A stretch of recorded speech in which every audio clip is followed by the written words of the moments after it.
Lumière Kaboulo TV, Lumière Kaboulo TV, Lumière Kaboulo TV. Réflexion avec R9, Fabrice R9, Fabrice. Mobali Madeo, Balingaka, moi c'est Lolenga Ninyango, Nengosa Salanga Yeleki Makasi, Kaboulo TV, yo, Lumière Kaboulo, réflexion. Réflexion, double CD Fantomas, Mayo. Il est là, il a toujours. Barbito s'abonne, chaîne les amoko. Ça c'est DJ Maboko, t'as un an à s'abonner. Bon, donc mon yango, YouTube, aux Zawana, Moko Gaga, réflexion, trop bandé là, réflexion, lumière Kamboul, Yangwana, Balai qui est ça la biso bien, tous en ciment pour. Et c'est la G. Bongo. Toujours. Réflexion, Lumière Kambolo TV. Chaîne les amoko, vous s'abonner, vous avez décidé Lumière Kambolo TV. Bonjour, Nabiso Banso. Les Alingan de Konabino, Nabengami na Kombo ya Kambulu.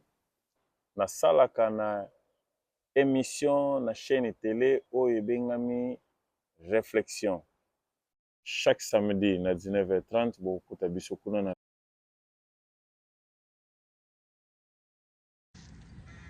Bonjour mes frères et sœurs, c'est bien moi votre sœur Isabelle en direct de El Milouz. Je vais répondre à mon tour la semaine concernant la crucifixion à Jésus-Christ. Avant de répondre à mon tour, je salue Bino, bonjour à toi, Papa Lemia Kambilou, bonjour à vous tous, la team réflexion de partout où vous êtes, sans oublier abonner na biso. Na lingara bino mingi, voilà, sans bino réflexion exate. Dès qu'on a le baka qui pleuve qui neige toujours malgré l'absence. C'est Isabelle a encore canasé à moi mais na lobi na pesa ta mukie na boye binangai. Mais à part ko pesa mukie boye binangai, vraiment pour na ko remercier bino nyonso, la groupe réflexion. Na ba réponse na bino tozo kola na ba sujet à boye. Merci beaucoup à toi, Papa Lumière Kamboulou, parce que réflexion le bela nyonso et na ko bela nyonso tozo kola na ba domaine nyonso vraiment. Ngai sia on a bino Isabelle na za na boyi mingi te pona ko répondre motuna oyo mais na ndam oyo na mekaki muki aussi kosala tubenga un peu d'investigation, un peu de recherche pona ko comprendre un peu mieux. Mais bon, voilà.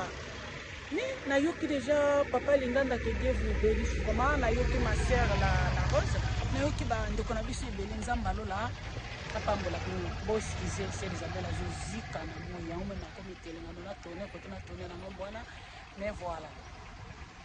Bref, donc crucifixion de Jésus était pendu pour effectivement crucifié. Bande kona moi recherche la bande ko sala na ko fanda na mo pendu na grec tant balobela ka pendu tant balobela ki pendu babanda ki koloba ko diembika. Je vous invite vraiment à aller investiguer encore, aller faire encore des recherches. Je crois que pourquoi comment na makambo ngai na uti koloba bazolobela pendu na ko diembika te ndenge toyebi ko diembika batie mutu singa bafu. Tant bazolobela pendu, bazolobela bois nzete. Donc, tant on va utiliser terme wana, balobeli nzete. Maintenant c'est là. Bisoli tomoni pendu na crucifié effectivement to kaboli yango pendu na singa crucifixion cloué dans le bois. Mais na terme wana bazolobela pendu ya kotiembika. Moi, sœur Isabelle, à l'obi, voilà, sœur Isabelle, ça. Azala qui crucifié effectivement dans la croix. Pourquoi? Parce que à l'époque, effectivement, on est Azala qui moutonio so bolimbisi, Azala qui crucifié, Azala qui miibi, Azala qui na motifi ya mabe ya makasi. On a causé humilié effectivement, banda ko baka bango na ikulisi. donc Jésus-Christ azalaki babakaki na ekulusu mo wana panzi bozonga bokende kosala ba recherche bokomona yango ezolobela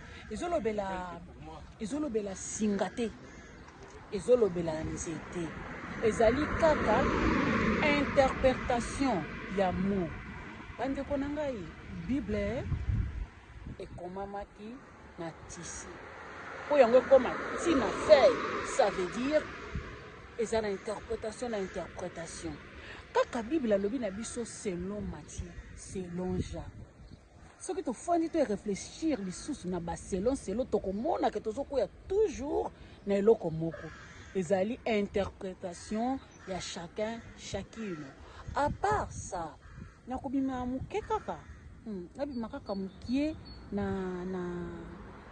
biblia naza toujours na le même terme mais nabimisango mokie kaka na biblia.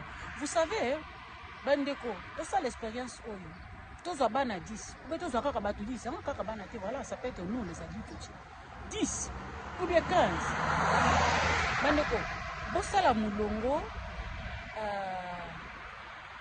moko atuna abekela moninga lisola te ya 3 minutes ata ya 4 minutes 5 minutes maximum mutu wana à reprendre lisolo wana abekela moninga mosusu wana abekela moninga mosusu. Je sais pas si vous êtes en train de me comprendre. Bandeko bokotala na suka na dernière personne oya ko interpréter les mêmes histoires que vous allez toujours différent. À part ça, à l'époque, les Tozali Banamike, je me souviens très bien que on a tokomaki kosangana vraiment déjà ya mingi na ba ndeko na biso ba ndo ko uta Congo bazoya na Angola biso bangolaise ou bien bangolais tozalaki na bitidi moko ya kutuna bango toujours présente.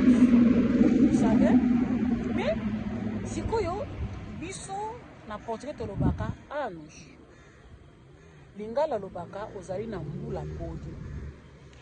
Je vous laisse vraiment penser. Je vous ramène à l'époque où on a dit yo balula ngosiko place ozana kwa zotala ngai balula kaka portugais na lingala okoloba ngai Sœur Isabelle et au temps 20 chouva et au temps 26 chouva.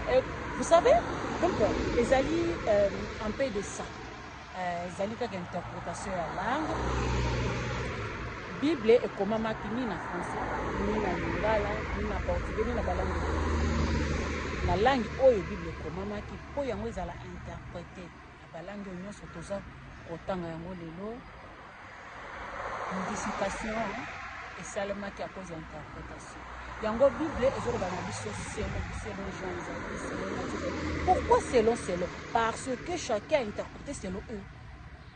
On ezali réflexion ngai Sœur Isabelle Zambalola a pambola la team réflexion tout entier de partout. Zambalola a pambola yo bakisama yele papa Lumière Kambulu vraiment tozokola na domaine nyonso ozokumba biso jusqu'à tina spiritualité tozana ba futilité tozana tout vraiment réfléchir kende boso malgré ba absence de kana loba couple votre neige toujours tala c'est que bela okana moi mais na lobi lelo yo atana okana moi na sala ta quelques minutes wana tana la prochaine. Au revoir.